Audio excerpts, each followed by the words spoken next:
বিশ্বাস করুন, এটা কোনো সাধারণ ডেজার্ট না। এই ডেজার্টটি খেলে মন প্রাণ কলিজা তো ঠান্ডা হবেই, সেই সাথে শুধু ডেজার্টের টেস্ট না, আইসক্রিমের টেস্টও এর মধ্যে পাওয়া যাবে। একদম গরমের জন্য পারফেক্ট একটা রেসিপি। মাত্র 3টা উপকরণ ব্যবহার করে আজকের এই ডেজার্টটি তৈরি করব। চলুন পুরো রেসিপিটি এক নজরে দেখে নিই। ডেজার্টটি তৈরি করার জন্য এখানে আমি 3টা উপকরণ নিয়েছি। এই 3টা উপকরণের মধ্যে প্রথম উপকরণ হচ্ছে মিষ্টি দই। অবশ্যই মিষ্টি দই দিয়ে করবেন, তাহলে টেস্টটা খুব ভালো আসবে। আর এখানে হাতের কাছে যে বিস্কিটটাই থাকে ওই বিস্কুটগুলোকে এরকম গুঁড়ো করে নেবেন, তাহলেই হবে। আর আরেকটা পাত্রে আমি কিছুটা পাকা আম টুকরো টুকরো করে ছোট করে কেটে নিয়েছি। পাকা আম হলে একটু মিষ্টি দেখে নেওয়ার ট্রাই করবেন, তাহলে টেস্ট ভালো আসবে। আর একটা পাত্রে আমি টক দইটা প্রথমেই ঢেলে নিচ্ছি। এই টক দইটা একটু ফেটিয়ে ভালো করে ক্রিমি করে নিতে হবে। এরই মাঝে আমি 3 টেবিল চামচ গুঁড়া দুধ অ্যাড করেছিলাম, সেটা কিন্তু স্কিপ হয়ে গেছে। গুঁড়া দুধের সাথে মিষ্টি দইটাকে খুব ভালোভাবে ফেটাতে হবে আর একদম ফেটিয়ে ক্রিমি ভাব নিয়ে আসতে হবে। ঠিক এরকম ক্রিমি করে নিলে তবেই টেস্টটা ভালো আসবে। এবার এই মিষ্টি দইটাকে একটা সাইডে রেখে দিচ্ছি। যে মোল্ডে ডেজার্টটা সেট করব সেই মোল্ডটা আমি নিয়ে নিলাম। আর আপনার হাতের কাছে যে মোল্ড থাকে সেটাতেই সেট করে নিতে পারবেন। তো প্রথমে বিস্কুটের গুঁড়ার অর্ধেকটা পরিমাণ এখানে দিয়ে দিচ্ছি। অর্ধেকটা দেওয়ার পর উপর দিয়ে সমান করে একদম খুব ভালোভাবে সেট করে নিচ্ছি। চেপে চেপে খুব ভালোভাবে বিস্কুটের গুঁড়াটাকে একদম সেট করে নিচ্ছি। আর যতটা চাপ দিয়ে এভাবে সেট করতে পারবেন সমান করে, ততটাই ভালো হবে। আর এই 3টা মিশ্রণের সাহায্যে আমি 2-3টা লেয়ার দিয়ে দিব।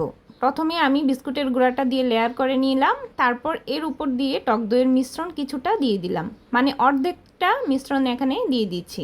এবার টক দইয়ের মিশ্রণের উপরে আমের টুকরোগুলো দিয়ে দিচ্ছি। আমের টুকরোগুলো এখানে অর্ধেকটা পরিমাণ দিয়ে দিব। প্রথমে 3টা মিশ্রণ থেকে আমি অর্ধেক অর্ধেক করে সবগুলো দিয়ে দিচ্ছি। পরবর্তীতে এবার আবারও বিস্কুটের গুঁড়ার বাকি অর্ধেকটা এখানে দিয়ে দিলাম। এভাবেই লেয়ার করে নিচ্ছি। ঠিক একইভাবে আবারও টক দই দিয়ে তারপর আমের মিশ্রণটা দিয়ে ঠিক একইভাবে লেয়ার করে নিব।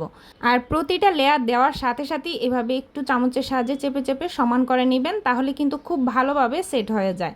আর এখানে বিস্কুটের যে গুঁড়াটা দিবেন সেটা কিন্তু অবশ্যই মিষ্টি বিস্কুট হতে হবে, মানে সব কিছুই মিষ্টি হতে হবে, তাহলে এই ডেজার্টটা খুব ভালো লাগবে। এবার ক্রিম নিয়ে তার উপর দিয়ে একটু ডিজাইন করে দিচ্ছি। এই ক্রিমগুলো কিন্তু কেকের যে ক্রিমটা সেটাই।